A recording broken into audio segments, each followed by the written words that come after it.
Assalamualaikum warahmatullahi wabarakatuh. Alhamdulillahirrabbilalamin. Assalatu wassalamu ala asrafil anbiya wal mursalin wa ala alihi wa ashabihi ajma'in. Amma ba'du. Setiap hari kita dengarkan kumandang azan dan tidak pernah putus selama 24 jam bumi berputar ini. Gema takbir Allahu Akbar, Allahu Akbar. Allah Maha Besar, Allah lah yang Maha Besar. Asyhadu an la ilaha illallah, asyhadu anna Muhammadur Rasulullah. Dan diserukan kepada orang-orang yang bersyahadat untuk segera menunaikan sholat. Hayya ala sholat, marilah kita sholat. Hayya alal falah, insya Allah kita akan mendapatkan kesuksesan dunia dan akhirat. Allahu Akbar, Allahu Akbar, la ilaha illallah. Sungguh kita mengagungkan zat yang maha agung. Sungguh insya Allah kita ikhlas menunaikan sholat kita. Baiklah, suatu hari ketika pasukan Sa'ad bin Abi Waqqas menaklukkan Qadisiyah. Pada waktu itu Qadisiyah adalah wilayah Persia. Dengan pasukan berjumlah 41.000, Sa'ad bin Abi Waqqas berhasil mengalahkan pasukan Persia yang berjumlah 200.000. Kemudian untuk memastikan bahwasannya Persia ini sudah takluk kepada pasukan Muslim, wilayah-wilayah Persia pun mulai disapu. Kemudian ia memerintahkan Nada bin Muawiyah untuk membawa 300 pasukan berkuda untuk menaklukkan kota Hulwan. Singkat cerita, kota Hulwan pun ditaklukkan.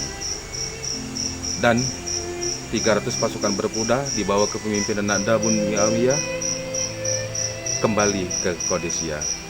Tetapi di tengah perjalanan di bawah pegunungan, waktu telah menunjukkan untuk sholat, dan mereka pun siap-siap untuk menunaikan sholat. Di sini sang panglima Nada bin Muawiyah mengumandangkan azan. Ketika dia azan, Allahu Akbar, Allahu Akbar, ada sautan, ada jawaban dari pasukannya, Allahu Akbar, Allahu Akbar. Tetapi ternyata ada suara aneh yang mengiringi suara tersebut. Suara aneh tersebut menjawab, sungguh engkau telah mengagungkan zat yang maha besar, Nada. Nada pun tidak ambil pusing dan peduli. Dia haruslah menyelesaikan azannya. Ketika azan disambung lagi, asyhadu an la ilaha illallah, pasukan Nada menjawab dengan nada yang sama, asyhadu an la ilaha illallah. Tetapi suara ini menjawab dengan perkataan pula, sungguh engkau telah mengagungkan kalimat yang ikhlas, Nada. Nada mulai terasa cemas, gelisah, dan bertanya dalam hatinya. Tapi ia meneruskan azan. Asyhadu anna Muhammadur Rasulullah. Ketahuilah, Nada, ini adalah nama yang pernah disebutkan oleh Nabi Isa alaihissalam kepada kami. Nada pun melanjutkan azannya. Hayya alas sholat. Sungguh beruntunglah orang yang istiqomah mendirikan sholat. Nada pun meneruskan lagi. Hayya alal falah. Sungguh beruntunglah orang-orang yang mengikuti ajakan dari Nabi Muhammad SAW. Nada pun tertambah mencekam, tambah gemetar. Dia pun meneruskan, Allahu Akbar, Allahu Akbar, la ilaha illallah. Sungguh engkau telah mengagungkan kalimat agung ini dengan ikhlas, dan Allah pun telah mengharamkan jasadmu untuk dimakan oleh api neraka. Setelah selesai azan, Nada pun maju ke depan, disaksikan oleh pasukannya. Dan ia bertanya, "Duhai hamba Allah, apakah engkau malaikat, jin, atau apapun? Engkau bersuara, tapi engkau tidak menunjukkan wujudmu. Tunjukkanlah wujudmu. Dan ketahuilah, aku Nada bin Muawiyah bersama 300 pasukan berkuda Umar bin Khattab. Kami adalah bala tentaranya Allah. Kami adalah bala tentaranya Muhammad SAW." Tiba-tiba muncullah sosok laki-laki tua yang berbaju putih, bersorban putih, janggutnya pun telah memutih. Laki-laki tua itu menyapa, "Assalamualaikum, Nada bin Muawiyah." Nada pun menjawab, "Waalaikumsalam." Lelaki tua itu pun mengatakan, "Namaku adalah Zarnab bin Bar'ala. Aku adalah orang diperintahkan oleh Nabi Isa untuk menunggu pegunungan ini. Dan aku pula adalah murid kesayangan dari Nabi Isa alaihissalam. Dan Isa memberiku amanah untuk menunggu gunung ini, dan ia akan turun ketika hari akhir akan tiba." Melihat sosok tua, Nada pun ini berpikir, pastilah umurnya sangatlah tua, tetapi orang ini perawakannya sangat tegap, masih sangatlah gagah.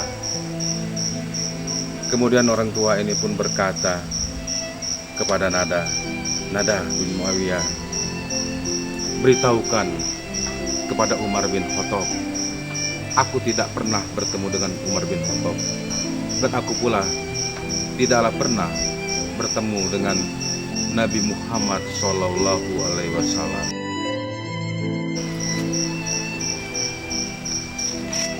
Katakan pada Umar bin Khattab, Zarnab bin Bar'ala, murid kesayangan Nabi Isa, memberikan nasihat. Ketahuilah, kelak di akhir zaman, laki-laki menyenangi sesama jenisnya atau sesama laki-laki.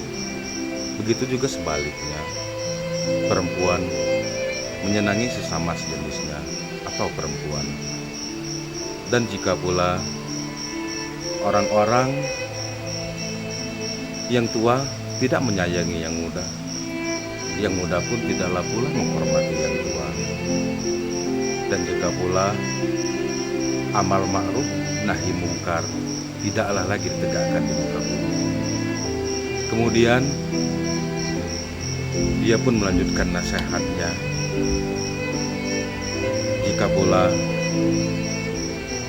orang-orang cerdik pandai berilmu, belajar mengajarkan ilmu agama, tapi ia mengharapkan mencari keuntungan duniawi. Dan pada saat itu pula riba, suap menyuap sudah menjalar di muka bumi ini. Dan yang terakhir, jikalau manusia semuanya mulai mengumbar hawa nafsunya dan ditukarkan untuk kesenangan duniawinya saja. Kemudian Zarnab bin Bar'ala pun berlalu. Ia menaiki puncak gunung lagi. Setelah itu Nada bin Muawiyah bersama pasukannya menunaikan sholat. Setelah sholat, dia kembali ke Qadisiyah dengan harta ghanimah dan jizyah atau pampasan perang. Dia pun melaporkan apa yang terjadi ini kepada panglima perang pada saat itu di Qadisiyah, Sa'ad bin Abi Waqqas. Sa'ad bin Abi Waqqas pun ingin sekali bertemu dengan Zarnab bin Bar'ala ini. Kemudian Sa'ad bin Abi Waqqas mengajak 4.000 pasukan untuk ke dataran pegunungan tersebut. 40 hari, 40 malam Sa'ad bin Abi Waqqas menunaikan sholat 5 waktu di situ. Dan tidak jarang yang mengumandangkan azan adalah Nada bin Muawiyah. Tetapi lelaki tersebut, Zarnab bin Bar'alah tersebut, tidaklah kunjung tiba. Dan kalaupun nada mengigau, kalaupun ini hanya bualan nada, sepertinya ini sangatlah tidak mungkin, karena ini disaksikan oleh 300 pasukan berkuda pada waktu itu. Dan ini semua nasihat dari Zarnab bin Bar'alah ini banyak yang sama dengan nasihat Nabi yang Agung Muhammad Sallallahu Alaihi Wasallam. Saudara-saudaraku, untuk itu marilah kita kumandangkan, kita gemakan azan. Insya Allah saudara-saudaraku akan masuk pintu surga lewat pintu azan ini, seperti Bilal bin Rabah.